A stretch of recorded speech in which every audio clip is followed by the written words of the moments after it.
지난 한 달간 우리는 요한계시록 말씀으로 큐티를 하였습니다. 이제 내일이면 이 계시록 말씀이 마쳐지는데요. 처음 이 계시록을 큐티하기 어려워하셨던 성도님들을 위해서 첫 주에 제가 1장을 가지고 말씀을 설교했다라고 한다면 오늘은 이 계시록 말씀의 마지막 장인 22장을 가지고 우리 성도님들과 함께 말씀을 나누면서 이 계시록 말씀을 마무리해보면 좋겠다라는 그런 마음이 들어서 이 말씀을 준비하게 되었습니다. 저는 오늘 이 계시록 22장 말씀을 묵상하면서 기억 속에 있던 한 인물이 제 마음에 떠올랐습니다. 그분의 이름은요, 이관희 집사라는 분이에요. 이관희 집사님은요, 수년 전에 TV에서 방영했던 KBS 스페셜 그 다큐멘터리 암이라는 프로에서 이 다큐멘터리의 주인공이었던 분입니다. 이 다큐멘터리가 크게 이목을 끌면서요, 교회 오빠라는 제목으로 2019년도에 영화로도 그리고 또 나중에는 책으로도 출간이 되어서 저도 극장에서 이걸 보게 되었습니다. 이관희 집사님은 고려대 전기전파공학부를 최우수 장학생으로 졸업하고 연구원으로서 열심히 일하던 아주 평범한 한 가정의 가장이었으며 교회에서는 신실한 집사님이셨어요. 그러다가 딸이 태어나고 난 이후에 대장암 4기 진단을 받습니다. 근데 이 설상가상으로 이어서 어머니도 그리고 또 이관희 집사님의 아내인 오은주 집사마저도 암에 걸리게 된 거예요. 이 연이은 이 고난의 여정을 겪게 되면서 그렇게 이 다큐멘터리는요, 이관희 집사님이 암으로 마지막 삶을 떠나는 그 시간까지 총 4년의 가까이의 그 시간을 밀착 취재하여서 이 다큐멘터리 영화가 완성이 됩니다. 그런 가운데 마지막 순간이 다가올수록 몸은 더 말라가고 힘은 없어지고 이 육신적인 고통이 더해갔는데 그런 아픔 속에서 이 이관희 집사님이 이런 고백을 합니다. 하나님이 제게 주신 가장 큰 축복은 그분을 떠날 수 없는 환경을 주신 것입니다. 자신이 이렇게 아프지 않았다면 하나님을 간절히 찾지 않았을 텐데 이렇게 하나님 없이는 살 수 없도록, 하나님을 떠날 수 없도록, 또 하나님께만 소망을 두도록 오히려 이런 고통을 주신 하나님께 감사를 드린다라는 고백이었어요. 이관희 집사님이요, 투병 중에 이 성도님들과 신앙의 교제를 나누면서 매우 의미 있는 말을 남깁니다. 제가 한번 읽어보겠습니다. 저는 나만의 손익계산서를 쓰거든요. 내 삶 전체의 손익을 따져봤을 때 내가 받은 은혜들을 다 계산해보면 감히 하나님께 원망을 할 수 없다는 것이 저의 결론입니다. 그리고 이런 표현을 해요. 저는 죽음이 끝이 아니라는 것을 믿습니다. 나만의 손익계산서. 저는 이 표현이 참으로 의미 있게 다가왔어요. 인생을 살아보니까 아무리 극한 고통과 아픔이 내게 올지라도 내 인생의 손익계산서의 결론은 손해가 아니라 이익이었다라는 거예요. 왜요? 죽음이 끝이 아니라는 것을 믿기 때문이에요. 결국 이관희 집사님은요, 긴 투병 생활 끝에 가족의 곁을 떠나게 되지만 그의 믿음과 신앙의 고백이 또 그리고 마지막 죽음 앞에서까지 이 하나님이 주시는 평강을 잃지 않고 이 영생의 소망 안에 살았던 그의 마지막 삶이 이 KBS라는 그 공영방송을 통해서 온 세상 사람들에게 전해졌을 때 큰 울림을 주었던 것입니다. 인생의 가장 큰 비극이라 말하는 죽음 앞에서 어떻게 이렇게 따뜻할 수 있을까? 어떻게 이렇게 평화로울 수 있을까? 어떻게 마지막까지 은혜로울 수 있을까? 이관희 집사님이 이렇게 그 인생을 다 할 수 있었던 이유는요, 저는 죽음이 끝이 아니라는 것을 믿습니다. 바로 이 고백 안에 모든 것이 담겨져 있기 때문이에요. 그런데 제가 놀란 것은요, 이 제작 후기 인터뷰를 보면서 놀랐습니다. 처음에는 이 이관희 집사님 가정만 찍으려 했던 것이 아니었다라는 거예요. 다른 암투병하는 여러 가족들의 이야기를 담으려고 여러 가정들을 이미 섭외해서 촬영을 시작했는데 이 촬영 기간이 길어지다 보니까 이 암 환자들이 너무 고통이 심화되다 보니까 다른 가족들은 환자의 그 상태가 중해지는 가운데 이런 게 무슨 의미가 있겠는가 싶어서 또 더 안 좋은 모습들을 보여주기가 싫어서 그래서 촬영을 중단하거나 이제 어렵다고 포기를 했다라는 거예요. 그렇게 결국에는 오직 그냥 이 이관희 집사님 한 가정만 남게 되어서 이렇게 촬영이 진행된 거예요. 참으로 흥미로운 사실은 제작진들 중에 아무도 크리스찬이 없어요. 이 다큐멘터리 진행한 PD 감독조차도 기독교인이 아니었다라는 거예요. 근데 유일하게 남은 가정이 이 이건희 집사님 부부였기 때문에 이 다큐멘터리는요, 어쩔 수 없이 믿음 안에 살아가는 한 신앙인의 삶과 죽음에 대해서 다루게 된 것입니다. 그리고 진짜 성도의 삶이 얼마나 진실하고 아름다운지, 죽음을 앞둔 한 인생을 향하여서 마지막까지 그를 돌보시는 하나님이 어떻게 이 가정을 인도하시는지를 삶으로 보여주게 된 놀라운 신앙 다큐 영화가 탄생하게 된 거예요. 그래서 이 자리에서 여러분과 이 다큐를 다 나누고 싶지만 시간 관계상 보여드릴 수 없어서 일부에는 못 보여드렸어요. 시간이 너무 부족해가지고. 근데 이분의 삶의 모습을 담은 영상 하나를 여러분과 함께 잠깐 나누고 싶습니다. 영상 함께 보시겠습니다.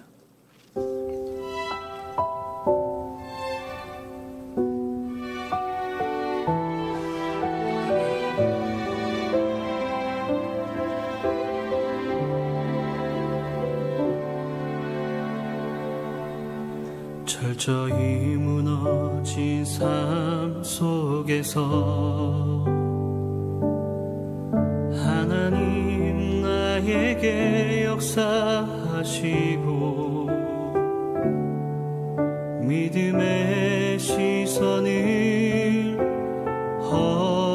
허락하사 주를 주목하게 하시네.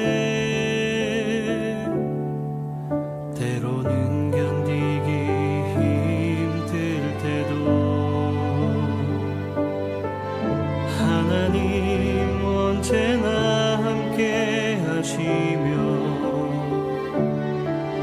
은혜와 진리에 성령 주사 주만 바라보게 하시네.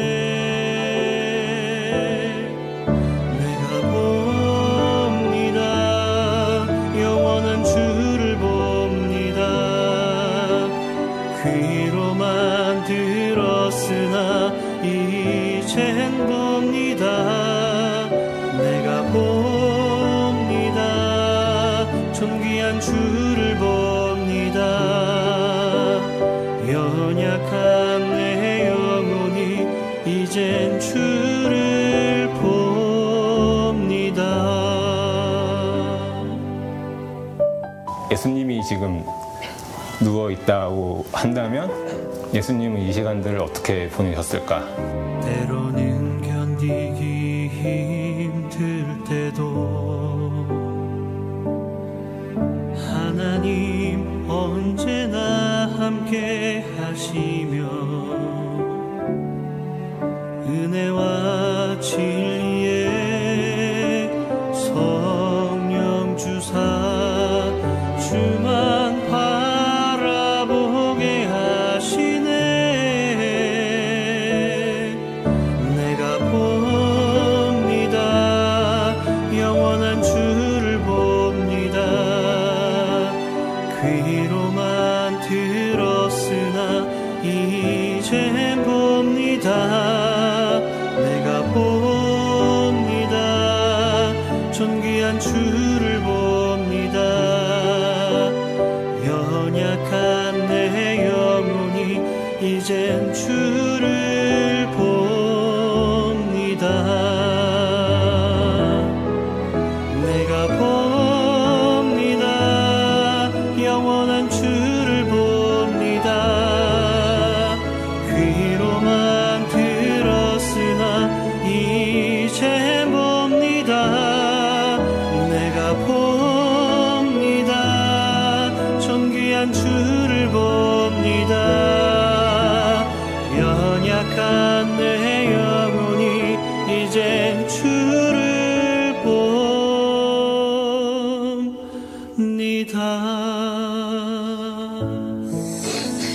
주님 감사합니다.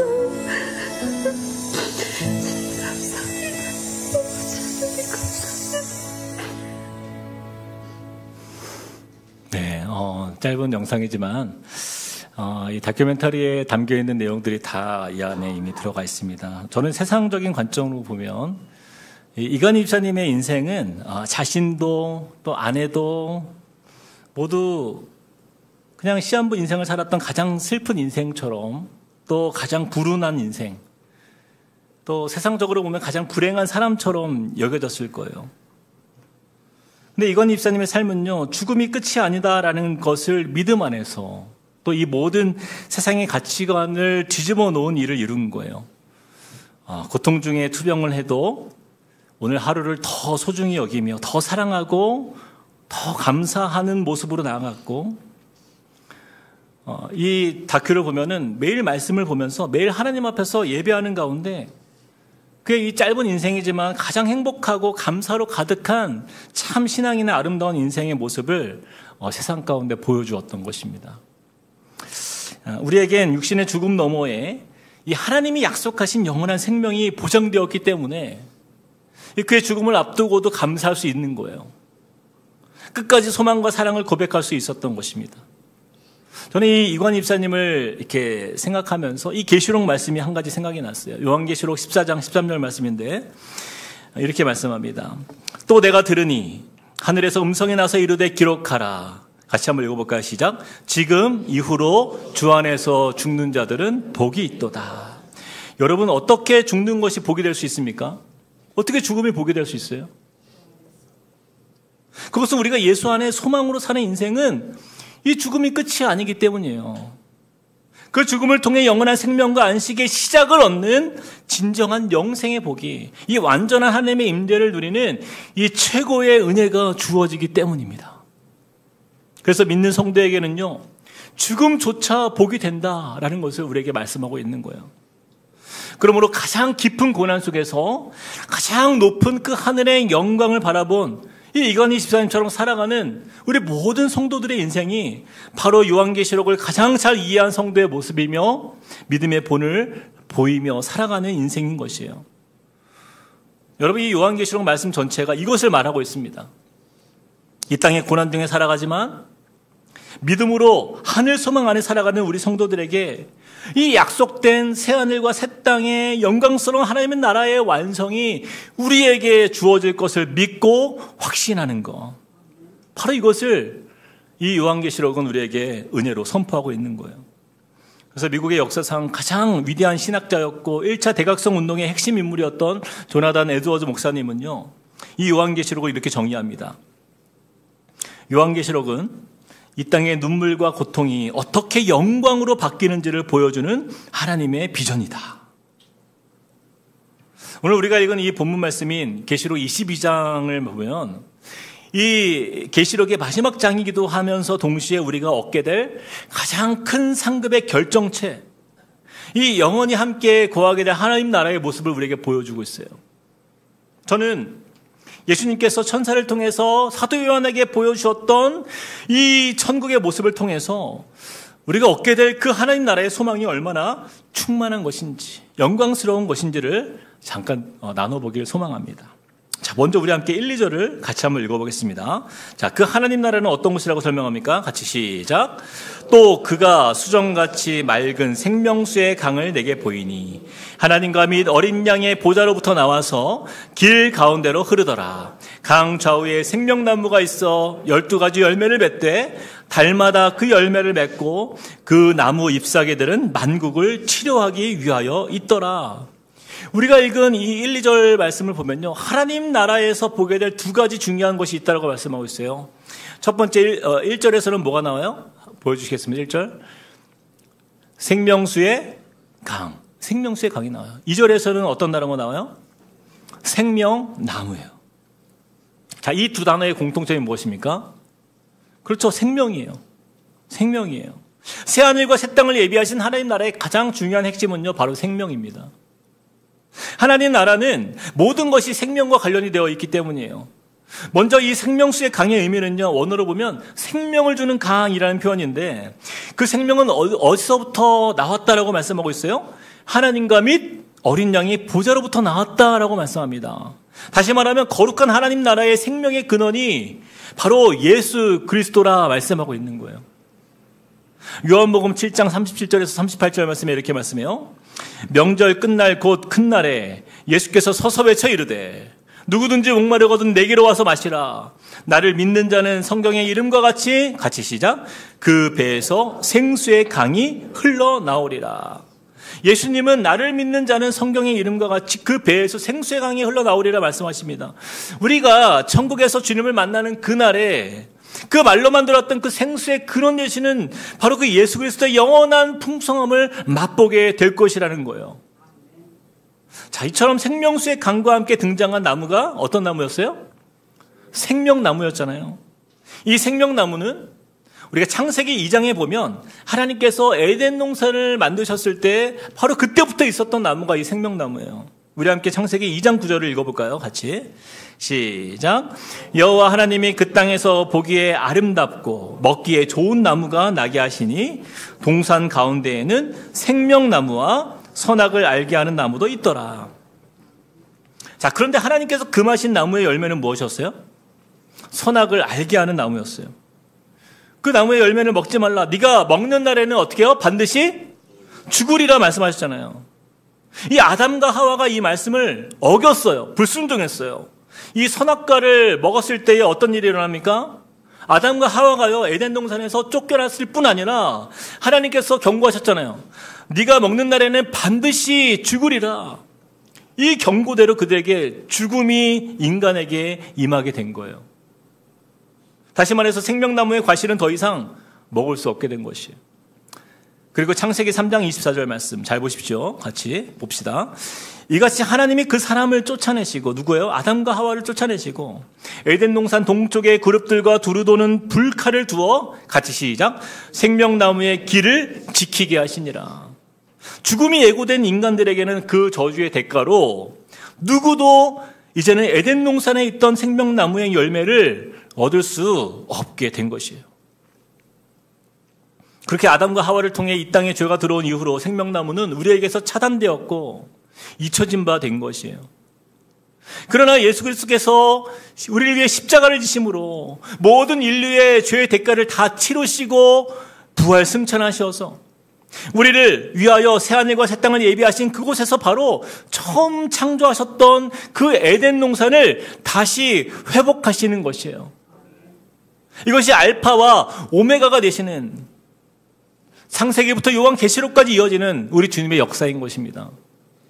창조 이후 죄 때문에 죽음이 왔고 인간은 죄로 인하여서 에덴 동산에서 쫓겨났지만 주님이 다시 오시는 그 나라에서는요, 그 모든 죄가 깨끗이 극복되어서 다시는 죽음이 없으며 완전하신 하나님의 생명이 넘쳐나는 그 축복을 얻게 하신다 약속하시는 거예요. 그래서 2절 말씀을 다시 한번 보십시오. 2절에 보니까 이렇게 표현해요. 강 좌우에 생명나무가 있어 12가지 열매를 맺되 달마다 그 열매를 맺고 그 나무 잎사귀들은 만국을 치료하기 위하여 있더라. 우리가 사는 이 땅에서의 나무를 생각해 보세요. 여러분, 우리가 보는 사과나무, 배나무 보세요. 1년에 겨우 한 번 열매를 맺잖아요. 그리고 한 나무에서는 이제 한 가지 맛을 내는 열매밖에 나올 수가 없어요. 그런데 이 생명나무는요, 차원이 다릅니다. 한 나무에서 12가지 열매를 맺는다고 말씀하고 있어요. 1년에 한 번이 아니라 달마다 그 열매를 맺는다. 그리고 그 나무 잎사귀들조차 어떻게 해요? 생명을 솟생케 하는 치료와 회복을 준다라고 말씀해요. 그러므로 우리는 그 창세 때에 아담과 하와가 보았던 그 에덴 동산의 아름다움, 그 풍성한 하나님 나라의 생명을 우리가 맛보게 될 것이라 말씀하는 것입니다. 여러분, 이 생명은요, 이 땅에서처럼 마지못해 사는 그런 밋밋한 어떤 그런 생명력이 아닙니다. 어제는 좋았다가 오늘은 슬픔으로 가득한 그런 기복 있는 생명이 아니에요. 그리고 과거를 후회하며 살아가는 그 삶의 회의 속에 살아가는 어떤 비관적인 생명력이 아니에요. 이런 것들은 생명이 아니라 생존이죠. 그러나 예수님께서 말씀하시는 생명은 바로 이런 것입니다. 요한복음 10장 10절 말씀 이렇게 말씀해요. 내가 온 것은 양으로 생명을 얻게 하고 어떻게 해요? 더 풍성히 얻게 하려는 것이라. 우리를 사랑하시는 하나님의 은혜는요, 바로 이 생기의 회복이에요. 이 생명의 풍성함을 얻게 하시기 위해서 십자가에서 자신의 생명을 주셨고 그 영생의 풍성함을 우리에게 선물로 주신 거예요. 그리고 우리 주님이 예비하신 그 하늘 천국에서 우리는 이 땅에서 결코 경험해보지 못한 그 생명의 충만함을 누리게 될 것이라 말씀합니다. 제가 최근에 뉴스 기사를 보다가 참 가슴 아픈 기사를 하나 보았어요. 제목이요, 이렇습니다. 20년 넘게 OECD 자살률 1위 대한민국, 이런 제목이었어요. 여러분, 어떻게 보통 1위를 해도 한 1, 2년, 3, 4년 할 수 있죠. 그럼 20년째 1위예요. 20년째 1위. 그런데요, 2003년도 이후에 20년이 넘도록 우리나라가 전 세계에서 자살률 1위라고 하는데, 이 자살률 수치가 기본적으로 OECD 다른 국가들의 평균의 2배를 훌쩍 뛰어넘는다라는 거예요. 특히 작년 24년도 한 해 한국에서 자살한 사람이 역대 2011년도 이후에 가장 많았다라고 할 만큼 자살률이 떨어지는 게 아니라 오히려 오르고 있습니다. 이게 우리의 슬픈 현실이에요. 10대, 20대는 말할 것도 없고요. 중년층, 노년층까지 예외가 없어요. 하루에 매일 40명 이상이요, 스스로 목숨을 끊는 나라에 우리가 살고 있어요. 그래서 우리가 사는 이 사회를 전문가들은 이렇게 표현합니다. 살아도 사는 게 아니라 죽지 못해 사는 세대라는 의미가 담겨 있는 표현인데, 니힐리즘 세대라고 불러요. 니힐리즘 세대. 아무것도 의미 없다라는 의미예요. 이거 철학적 용어인데, 모든 가치를 부정하고 삶의 목적을 상실한 사람들을 의미합니다. 그런데 여러분, 이 땅에서 나타나는 이런 니힐리즘 세대 현상이 사실은 하나도 이상한 게 아니에요. 죄와 사망 권세가 지배하는 이 땅이기 때문에 여러분, 이곳에서 나타나는 열매는 그런 것일 수밖에 없어요. 그래서 여러분, 이 세상 사람들 보세요. 우리 주위에도 보세요. 조금만 힘들면 뭐라고 표현합니까? 힘들어 죽겠네. 죽겠네가 입에 배어 있잖아요. 그리고 몸이 아프면 몸이 아파 죽겠네. 배불러도 죽겠대. 배불러 죽겠네.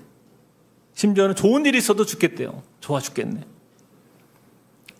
여러분, 예수 앞에 나오지 않는 인생은, 예수 없이 살아가는 우리의 인생은요, 언제나 이 죽음의 권세 아래에 묶여있기 때문이에요.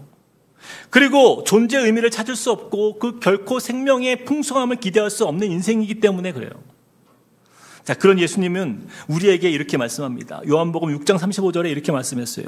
예수께서 이르시되 나는 생명의 떡이니 내게 오는 자는 결코 줄이지 아니할 터이요 나를 믿는 자는 영원히 목마르지 아니하리라. 여러분, 예수님께서 말씀하시는 이 생명의 풍성함은요, 잠깐 우리를 배불리는 풍성함이 아니에요. 잠시 목을 축이는 그런 물이 아니라고 말씀합니다. 그 배에서 생수의 강이 흘러나오리라. 하나님과 어린 양의 보좌로부터 흘러나오는 그 생명수의 강이 우리를 살리신다라고 약속하는 거예요. 여러분, 이 생명수의 강이요, 우리가 천국에서 완전한 은혜를 누리게 되지만, 그러나 지금 우리가 사는 이 땅에서 예수를 영접한 저와 여러분이 하나님의 나라를 이루어가며 살아가는 우리의 인생 속에서 이 은혜의 생명의 물줄기가 그 안에 이어져 있다는 것입니다. 여러분, 이런 생명력 있는 성도들의 모습을 시편 1장 3절에서는 이렇게 표현하고 있어요. 우리 같이 읽어봅시다. 시작. 그는 시냇가에 심은 나무가 철을 따라 열매를 맺으며 그 잎사귀가 마르지 아니함과 같으니 그가 하는 모든 일이 다 형통하리로다. 여러분, 생명의 강을 누리는 성도는요, 그 강가에 심은 나무처럼 철 따라 열매를 맺고 그 잎사귀가 시들거나 마르지 않는 것처럼 언제나 그의 인생은요, 주님 안에서 프레시하고 신선한 푸르른 삶을 살 수 있다는 거예요.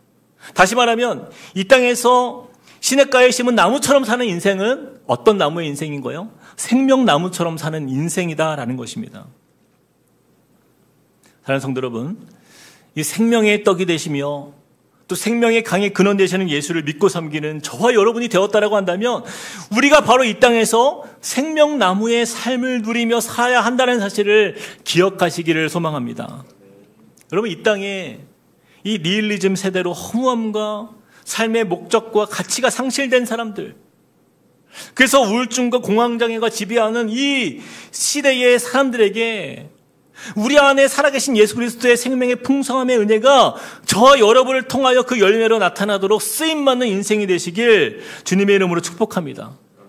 여러분, 바로 그러한 삶이요, 이 계시록 말씀을 잘 이해한 종말론적 신앙을 소유한 성도가 살아가는 사명이에요. 최근에 한 성도님에게 긴급한 기도 제목을 부탁받은 적이 있었어요. 가족 중에 심각한 우울증으로 인해서 고통받는 식구가 있다는 거예요. 그 가족의 문제가 잘 해결되도록 기도 부탁을 받았습니다. 그런데 다른 식구들 누구도 이 문제를 풀어갈 수가 없는 거예요. 도울 수가 없는 거예요. 그런 상황 속에서 이 성도님 부부가 그 어려움을 당한 가족을 돕기 위해서 이 우울증으로 고통받고 있는, 그래서 죽음을 생각하고 있는 그분을, 가족을 구원하기 위해서 얼마나 많이 알아보고 애를 썼는지 참으로 힘겨운 시간을 보냈어요. 근데 너무나 다행히도 병원에 잘 연결되어 가지고 더 잘 상담받고 회복의 씨앗이 싹트게 되었습니다. 저는 너무 감사했어요. 그리고 이처럼 내 주위에 내 가족이, 내 이웃이 죽음을 고민하면서 고통 중에 있을 때에 그들에게 생명의 소망과 그 풍성함을 전할 수 있는 사람이 누굽니까? 바로 이러한 삶을 살아가는 사람, 그게 우리가 되어야죠. 천국의 소망 안에서 생명나무처럼 살아가는 그 인생 아닙니까? 저와 여러분이 이 세상에서 이루어야 할 우리 크리스천의 역할이 바로 저는 여기 있다고 믿어요. 여러분 2절 말씀을 다시 한번 보세요. 길 가운데로 흐르더라 강 좌우에 생명나무가 있어 12가지 열매를 맺되 달마다 그 열매를 맺고, 같이 시작. 그 나무 잎사귀들은 만국을 치료하기 위하여 있더라. 그 나무 잎사귀들은요, 만국을 어떻게 하기 위해서요? 치료하기 위하여 있더라. 사랑하는 여러분, 저는 저와 여러분이 하나님 나라에 들어가는 그날까지 이 땅에서 치료자의 삶을 살기를 주님의 이름으로 축복드립니다. 저를 한번 따라해 볼까요? 나는 살리는 사람입니다. 다시 한번, 나는 살리는 사람입니다. 이것이 우리의 고백이 되어야 돼요. 여러분, 우리의 삶에 우리 말 한마디를 하더라도 우리의 말 한마디가요, 사람을 살리는 말을 해야 돼요. 저와 여러분의 그 말 한마디를 통해서 어떤 사람에게 소망을 줘야 되고요, 누군가에게 길을 살리는 말이 되어야 하고요, 사는 의미를 발견해주는 그런 말이 되어야 하는 거예요. 근데 만약에 이 사람만 만나면 정말 왠지 기분이 상하고 막 상처만 남아요. 막 내 인생이 막 단축되는 것 같은 사람, 그런 마음이 든다라고 해보세요. 그거는 예수님과는 정반대된 인생을 사는 거예요. 하나님 나라를 소유한 사람의 모습이 아닌 거죠. 우리의 작은 행동들이요, 상처받은 한 영혼을 회복하는 일을 우리는 이루어 가야 하는 것입니다. 여러분, 이것들을 통해서 그들이 생기가 회복되는 역사를, 그런 은혜를 경험함으로 우리는요, 이 생수의 근원 되시는 예수 그리스도 앞으로 나아가는 그 역사, 여러분, 이것이 마지막 때를 살아가는 저와 여러분의 소명인 거예요. 우리에게 맡겨진 역할은요, 살리는 역할입니다. 그런 의미에서 제가 지난주 수요일에 이 수요 찬양 예배 때 있었던 이 내 평생의 찬양을 보면서 정말 큰 은혜를 받았어요. 저는 그날 제가 29개 교회 그 수요 예배 설교가 있어가지고 제가 수요일 날 현장에는 없었는데 영상을 통해서 보았습니다. 근데 우리 교회에 이 선승주 집사님, 오영미 집사님 부부가 나왔어요. 근데 이제 두 분의 삶을 성도들 앞에서 나눠주는데, 이 예전에 그 신앙의 문제로, 또 가정의 경제적 어려움으로, 그리고 자녀의 이 사춘기로 인해서 참으로 힘겹고 어려움과 고난 중에 있을 때 이 다락방 식구들로 인해서 큰 힘을 얻었다라는 거예요. 그리고 그 다락방 순장님들과 그 순원들, 그 가정에게 너무 고마운 거예요.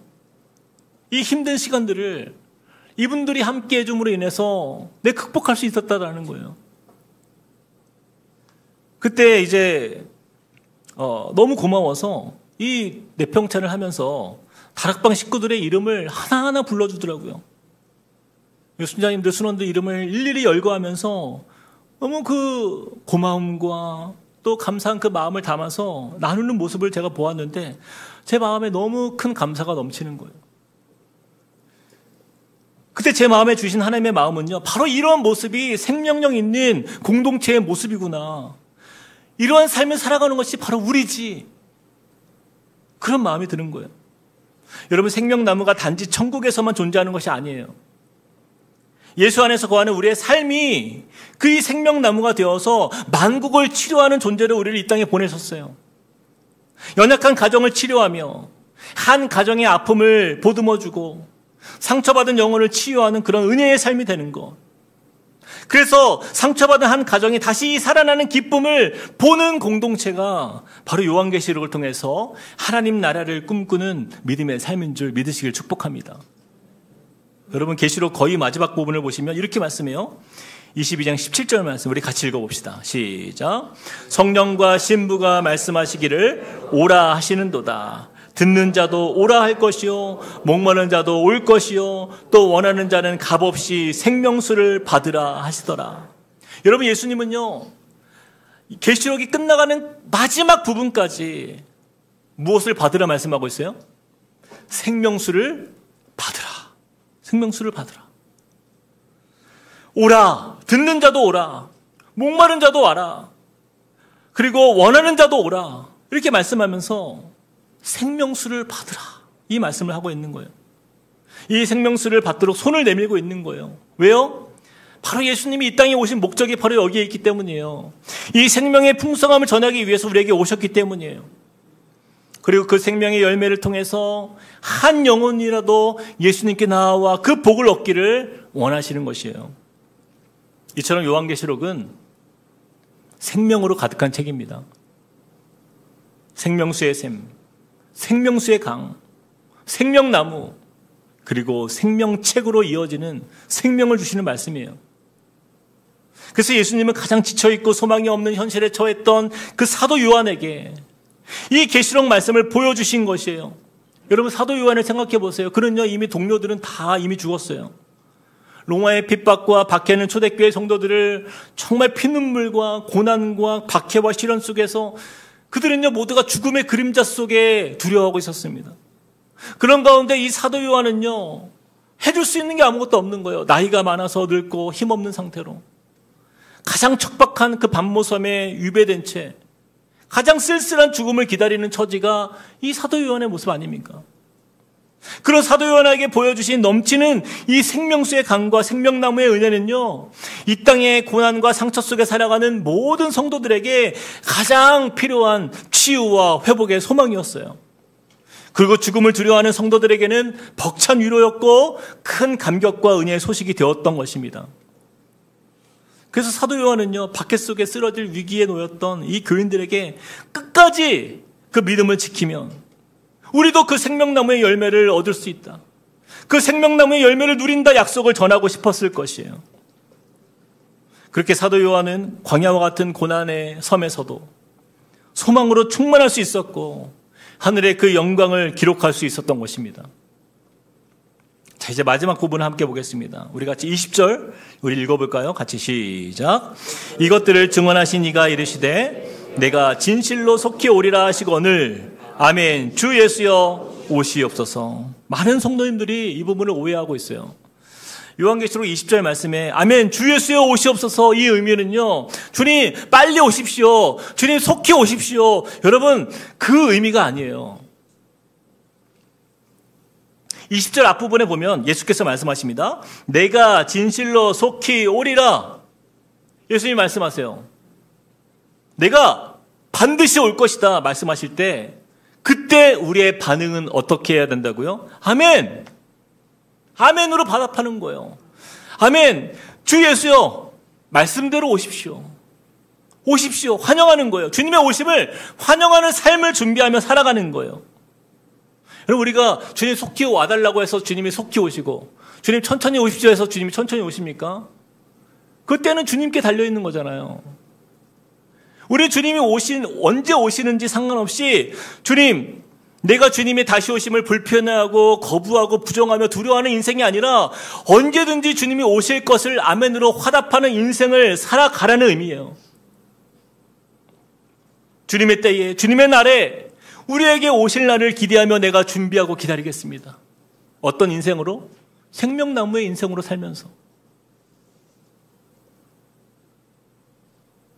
예수님께서 생명의 떡으로 생명의 근원으로 우리에게 오셨듯이 마지막 주님 오시는 그날까지, 우리가 주 앞에 서는 그날까지 나를 통하여 내 가정의 생기가 넘쳐나고 나를 통하여 내 이웃의 삶에, 내 이웃이 삶의 이유를 발견하고 또 나를 통하여 믿지 않는 영혼이 새 생명을 얻고 나를 통하여 우리 교회 공동체가 생명의 풍성함을 누릴 수 있도록 예수님이 나를 살렸듯이 나를 통해 살아나는 그 역사, 이 생명나무의 역사를 우리가 일으켜가고 또 그러한 삶으로 세워지는 것, 바로 이것이 주님이 우리를 이 땅에 보내신 이유인 줄 믿으시길 축복합니다. 그리고 이 말씀대로 이 계시록 말씀을 닫으면서요, 저는 저와 여러분이 그런 고백으로 살기 원해요. 주님, 내가 예수님을 믿고 따라가는 주님의 제자로 살아가는 인생 속에 예수님처럼 내가 머무는 그곳에서 생명나무의 삶을 살겠습니다. 이것이 저와 여러분의 고백이 되시길 주님의 이름으로 축복합니다. 우리 들은 말씀 기억하면서 함께 우리 찬양했으면 좋겠습니다. 우리 주님 다시 오실 때까지 우리 이 찬양 불렀으면 좋겠는데요, 우리 가는 이 길 끝에서 우리가 주님을 보게 될 텐데, 그때 우리가 주님께 드릴 영광은요, 바로 생명의 역사, 나의 삶을 통해 생명의 은혜를 풍성하게 누리게 하시는, 또 이루게 하시는 그 은혜를 우리가 보는 것입니다. 우리 같이 고백하면서 우리의 마음을 주 앞에 올려드리며 함께 나아갑시다. 주님 다시 오실 때까지 나는 이 길을 가리라. 주님 다시 오실 때까지 나는 이 길을 가리라. 좁은 문, 좁은 길, 좁은 문, 좁은 나의 십자가 지고 나의 가는 이 길 끝에서 나는 주를 보리라. 나의 가는 이 길 끝에서 나는 주님 영광의 내 주님, 영광의 내 주님 나를 맞아 주시니, 나를 맞아 주시니. 주님 다시 오실 때까지, 주님 다시 오실 때까지 나는 일어나 달려가리라. 주의 영광 온 땅 덮을 때 나는 일어나 노래하리. 내 사모하는 주님, 온 세상 부주시라. 내 사모하는 주님, 영광의 왕이. 우리 후렴 고백합시다. 내 사모하는 주님, 영광이 온 세상 주님을 찬양합니다. 부주시라. 사모하는 주님, 내 사모하는 영광의 왕이시라. 영광의 왕이시라. 우리 같이 한번 이 시간에 기도하며 나아갈 때요, 여러분 주위를 둘러보면요, 정말 생명을 기대할 수 있는 은혜가 없어요. 이 세상은 그렇습니다. 이 땅에 죽음과 사망의 권세가 다스리는 이 세상은요, 가장 두려운 것이 죽음이고, 또 가장 살아도 사는 게 아니라 그저 생존하는 것이 너무나 중요한 세대가 되었어요. 심지어는 우리나라가 20년이 넘게 스스로 목숨을 끊는 일들이 너무나 압도적인 그러한 시대를 살아가는 우리에게 있어서, 이 니힐리즘의 세대, 아무것도 의미 없다라고 말하며 그렇게 삶의 존재와 생명마저 부인하는 그런 시대를 우리가 살고 있습니다. 바로 이것이 죄가 지배하는 세상의 모습입니다. 그러나 주님은 말씀하십니다. 나는 생명의 떡이라. 나를 믿는 자는 영원히 목마르지 아니할 것이다. 그 생수의 강이, 그 배에서 생수의 강이 흘러넘친다. 주님이 우리에게 말씀하셨어요. 여러분, 우리가 이 땅을 살아갈 때에요, 우리가 그러한 생명나무가 되길 원합니다. 우리가 만국을 치료하는 그 잎사귀처럼 우리가 이 땅에 세워지는 그곳에, 하나님이 세우시는 그 자리에서 하나님 나를 통하여서 한 영혼이 생명의 회복을 얻게 하여 주시옵소서. 우리가 이 땅을 살아가는 그 의미가 바로 이것을 위하여 우리를 이 땅에 세우신 줄 믿습니다. 하나님, 이 척박하고 정말 타락한 이 세대 위에 하나님 우리가 이곳의 생명나무가 되어서 우리 가정과 이웃과 또 우리 만나는 수많은 우리 관계된 사람들을 정말 주님께 이끌고 생명의 소망을 우리가 전해줄 수 있는 하나님 그러한 생명나무의 인생 되어서 저들을 치유하는 믿음의 삶을 살게 하여 주시옵소서. 우리 같이 한번 기도하며 주 앞에 나가십시다. 하나님과 은혜 하나님 주님을 의지합니다. 하나님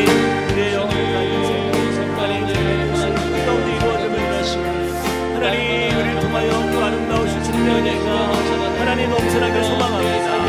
하나님 우리가 이 땅 가운데 주님 우리를 부르시고 세우신 주님의 뜻이 있습니다.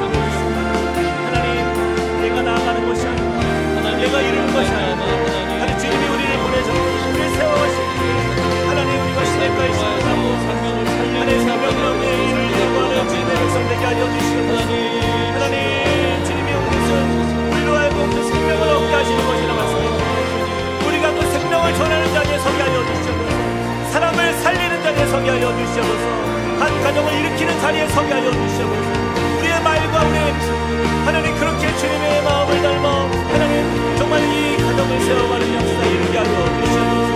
하나님 그렇게 주님의 일생의 가운데 부어지기 원하는 주님의 뜻이 우리 가운데 임하길 원합니다.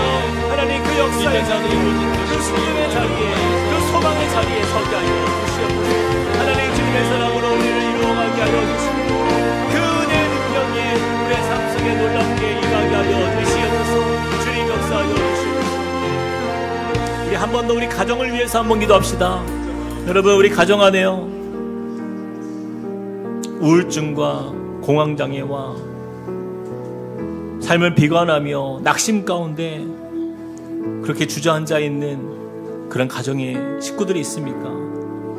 혹은 우리 주위에 그런 사람들이 있습니까? 그렇다고 하다면 여러분 그들을 위해서 같이 한번 기도합시다. 꺼져가는 정말 불씨와 같은 그들의 이 삶이 얼마나 소중한지조차 몰라서 너무나 비관적인 삶을 살아가는 그런 영혼이 있다면 여러분 그들을 이름을 불러가면서 이 시간 기도했으면 좋겠습니다. 하나님 상처받고 아파하는 우리 가정에 이러한 어려움에 있는 지체가 있습니다. 또한 우리 배우자 우리 자녀들 하나님 이 세상 가운데에서 이 땅만 바라보며 슬퍼하며 낙심 가운데 살아가는 우리 가족들이 있습니까? 하나님 그들에게 우리의 존재가 나의 존재가 우리 가정에서 생명나무의 역할을 감당하게 하여 주시옵소서. 나의 말을 통하여 저들이 치료를 얻게 하시고 하나님 정말 상처난 곳이 싸매어지는 역사 나타나게 하여 주시고 하나님 정말 소망을 잃었던 그들의 인생 가운데에 참 소망을 전해주며 삶의 의미를 전해주며 또 그들의 존재가 얼마나 아름답고 귀한지를 하나님 우리가 깨닫게 해주는 하나님 사람을 살리는 생명나무의 삶을 살게 하여 주십시오. 그 영혼들을 주님 불쌍히 여겨주시고 하나님 주님의 그 생명수에 넘치는 그 은혜의 강이 그들에게도 흘러가게 하여 달라고 우리 같이 한번 기도하며 나가시겠습니다. 사랑과 은혜 하나님 주님을 의지합니다. 하나님 주님의 은혜를 우리가 다시 한번 바라봅니다. 주의 은혜를 구합니다. 하나님 주님의 일하시니까 주님의 하시는 은혜가 우리 가정 안에 하나님 이 생명나무의 역사가 우리를 통하여서 우리 가정 안에 임하게 하여 주시옵소서. 하나님 그 연약한 한 영혼 주님을 만나는 역사 주님 앞에서 하나님 치유와 회복을 경험하는 역사 생명의 삶에 하나님 그런 예수님 주님의 은혜가 하나님 저들에게 임하는 역사 나타나면서 하나님 정말 삶의 풍성함을 경험하고 주의 은혜도 하여 주시옵소서. 하나님 주님의 역사 안에서 하나님 놀라운 주님의 살아계시는 분이다. 하나님 그 인생의 하나님 다시 한번 회복의 역사 치유의 역사로 주여 역사해 주시옵소서. 하나님 그렇게 생명을 얻게 하고 풍성히 얻게 하시는 주님의 그 은혜로 우리를 인도하여 주시옵소서. 하나님 우리의 너무나도 아버지는 비관적이고 낙담되고 하나님 절망되는 그 모든 자리마다 하나님 주님의 이 생명이 하나님 우리 입술을 통하여 증거되게 하여 주시옵소서. 그런 열매로 나타나게 하여 주시옵소서. 그런 주님의 풍성하신 은혜로 우리 가정을 살리며 소생케 되며 생기가 나타나며 하나님 그렇게 주 안에서 회복되는 역사 보게 하여 주시옵소서. 우리 다 함께 기대에 일어나서 찬양하겠습니다. 하나님의 부르심에는 하나님의 부르심에는 후회하심이 없네. 내가 이 자리에 선 것도 주의 부르심, 하나님의 부르심에는 결코 실수가 나의 부르심, 없네. 그 하나님의 나를 신실하심을 부르신 믿네. 하나님의 신실하심을 믿네. 날 부르신 날 부르신 뜻 내 생각보다 크고 날 향한 계획 나의 지혜로 증명 못하나 가장 좋은 길로 가장 완전한 길로 오늘도 날 작은 나를 부르신 믿네. 뜻을 나는 알 수 없지만 작은 나를 부르신 뜻을 나는 알 수 없지만 오직 감사와 순종으로 감사와 순종으로 주의 길을 가리라. 때론 내가 연약해져도 때론 내가 주님 날 도우시고 주님 날 도우시고 우리를 생명나무와 같이 주님의 일 가운데에 우리를 계획하시며 인도하신 주님을 믿습니다. 날 부르신 날 부르신 뜻내 생각보다 크고 날 향한 계획 나의 지혜로 증명 못하나 가장 좋은 길로 가장 완전한 길로 오늘도 날 이끄신 신실하신 주를 찬양해. 신실하신 주를 찬양해.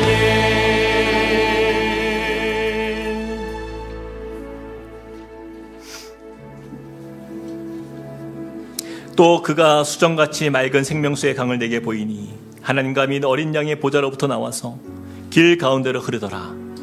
강 좌우에 생명나무가 있어 12가지 열매를 맺되 달마다 그 열매를 맺고 그 나무 잎사귀들은 만국을 치료하기 위하여 있더라. 아멘. 사랑과 은혜 하나님 감사합니다. 주님, 참 죄로 가득한 이 세상 더 이상 생명의 소망과 생기가 사라지고 그저 마지못해 사는 인생으로 그렇게 아무런 표정 없이 이 땅 가운데 생존하는 것이 그저 전부인 그러한 이 땅의 수많은 영혼들이 하나님 정말 그 예수 그리스도의 생수의 강, 그 은혜의 강을 경험할 수 있도록 주님 우리를 통하여 일하여 주시고 또 주님의 나라가 임하는 역사 보게 하여 주시옵소서. 주님 우리를 이 땅에 보내시고 세우신 이유가 바로 그 생명나무의 삶을 살게 하시는 줄 믿습니다. 우리 가정에 우리를 세우신 것도 우리 가정이 살게 하시고 나를 통하여서 나의 배우자가 나의 자녀들이 삶의 소망을 얻고 삶의 의미를 발견하고 내가 살아가야 할 그 능력과 그 비전을 보게 하시는 우리 주님의 뜻을 따라서 주님 우리가 쓰임받는 인생 되게 하여 주시옵소서. 그 잎사귀들이 만국을 치료하기 위하여 있더라 말씀하신 것처럼 우리의 삶의 잎사귀의 모습들이요 주님 우리의 성도들이 그렇게 나아가는 모든 자리에서 상하고 마음 아파하고 상처받고 고통 가운데 있는 영혼들을 치유하는 예수 그리스도의 사람으로 우리가 나아갈 수 있도록 은혜 더하여 주시옵소서. 주님 그렇게 우리가 거하는 곳마다 우리의 직장과 학교와 또 우리 가정과 교회와 또 나아가는 모든 열방을 향하여 그곳에서 이 생명의 놀라운 풍성한 은혜가 주님의 나라 위에 임하게 하여 주시고 또한 그 주님의 꿈이 우리를 통하여서 아름답게 세워지는 그 은혜를 통하여 주님 영광받아 주시옵소서. 이제는 우리 주 예수 그리스도의 은혜와 하나님 아버지의 크신 사랑과 성령님의 감동 감화 교통하심이 오늘 말씀을 통하여서 생명나무의 삶을 살기로 결단하며 주 앞에 나아가는 주님의 백성들 머리 위에 그리고 그 가정과 함께 꿈꾸는 교회 위에 이제로부터 영원토록 함께 하시기를 간절히 축원하옵나이다. 아멘.